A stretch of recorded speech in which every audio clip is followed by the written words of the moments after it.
اعوذ باللہ من الشیطان الرجیم بسم اللہ الرحمن الرحیم۔ برادران محترم، اس وقت ہم سورہ توبہ کی آیات 19 تا 24 6 آیات کا انشاءاللہ مطالعہ کریں گے۔ ان آیات کا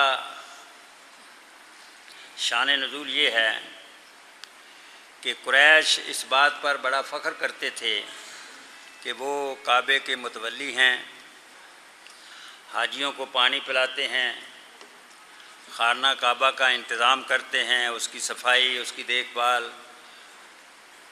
اس کی تیل بتی کا انتظام کرتے ہیں۔ بعض مسلمان بھی ان کی ان خدمات کا لحاظ کرتے تھے اور ان کے لیے اپنے اندر نرم گوشہ رکھتے تھے۔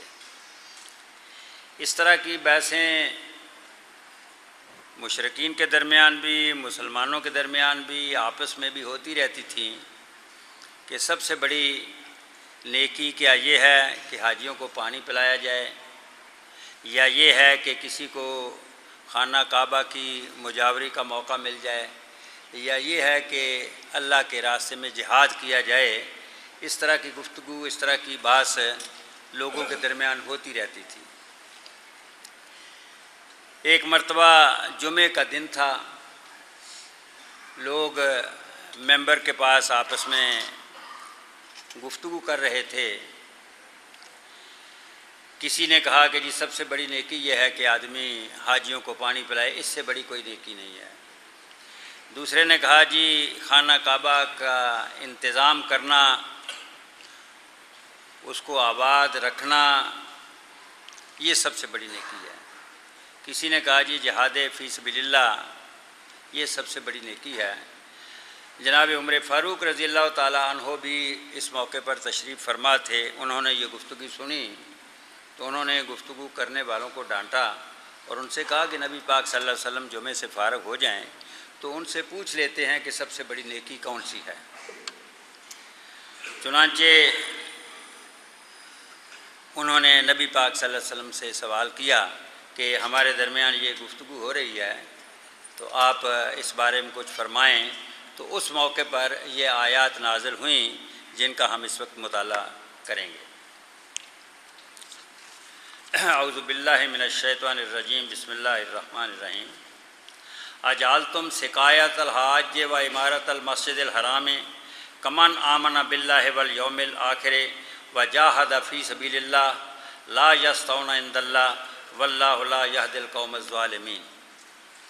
کہ کیا تم لوگوں نے حاجیوں کو پانی پلانے اور مسجد حرام کی مجاوری کرنے کو اس شخص کے کام کے برابر ٹھہرا لیا ہے جو ایمان لایا اللہ پر اور روز آخر پر، اور جس نے جہاد کیا اللہ کے راستے میں؟ اللہ کے نزدیک یہ دونوں برابر نہیں ہیں اور اللہ ظالموں کی رہنمائی نہیں کرتا۔ یہ پہلی آیت ہے جو میں نے آپ کے سامنے پڑھی۔ تو اس کا سیدھا سادہ ترجمہ آپ دیکھیں تو اس میں یہ بات کہی گئی ہے کہ ساری نیکیاں ایک درجے کی نہیں ہوتی ہیں۔ پانی پلانا تو ویسے ہی بڑی نیکی ہے، کسی جانور کو پانی پلائیں وہ بھی بڑا نیک کام ہے، اور پھر کوئی آدمی دور دور سے آئے ہوئے حاجیوں کی خدمت کرتا ہے، ان کو پانی پلاتا ہے، تو حاجیوں کو پانی پلانا بلا شبہ ایک بڑی نیکی ہے۔ اور خانہ کعبہ کو آباد کرنا یہ تو دعائے ابراہیم علیہ السلام کے مطابق ہے۔ کوئی آدمی اگر یہ خدمت سر انجام دیتا ہے تو یہ بھی بڑی نیکی ہے۔ لیکن اللہ تعالیٰ یہ ارشاد فرماتا ہے کہ اس سے بھی بڑی نیکی یہ ہے، یعنی یہ نیکیاں اپنی جگہ نیکیاں ہیں، ان کے نیکی ہونے میں کوئی شک نہیں ہے، بڑی نیکیاں ہیں، لیکن نیکیوں کے درمیان درجے بندی ہے۔ ان سے بھی بڑی نیکی یہ ہے کہ آدمی اللہ پر ایمان لائے، زندگی بعد موت پر اس کا یقین ہو اور وہ اللہ کے راستے میں جہاد کرے۔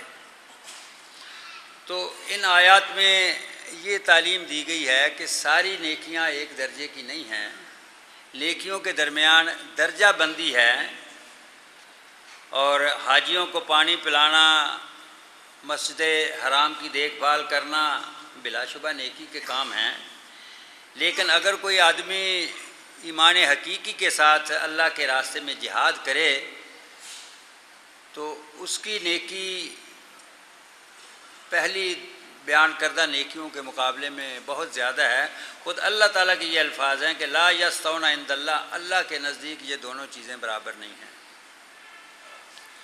اور پھر آگے چند الفاظ کے بعد فرمایا اعظم درجۃ عند اللہ، اللہ کے نزدیک یہ جو جہاد فی سبیل اللہ کی نیکی ہے اس کا درجہ بہت بلند ہے۔ تو پہلی بات تو میں آپ حضرات کو یہ بتانا چاہتا ہوں کہ ہمارے دین کے اندر ترجیحات کا ایک نظام ہے۔ ترجیح کا مطلب ہے کہ دو چیزوں کے درمیان ایک کو بہتر سمجھنا، دوسری کو اس سے کم درجے کی سمجھنا۔ یہ ایک ایسی چیز ہے کہ اس کا فلسفہ انسان کی فطرت، اس کی سوچ، اس کی کامن سینس کے اوپر قائم ہے۔ آپ دیکھیں کہ انسان کی خواہشات اور ضروریات بے شمار ہیں، لیکن سب کی اہمیت ایک جیسی نہیں ہے۔ ایک آدمی کو سب سے پہلے ہوا چاہیے، پانی چاہیے، روشنی چاہیے۔ یہ چیزیں جو ہیں یہ اس کی بنیادی ضروریات میں سے ہیں۔ اس کے بغیر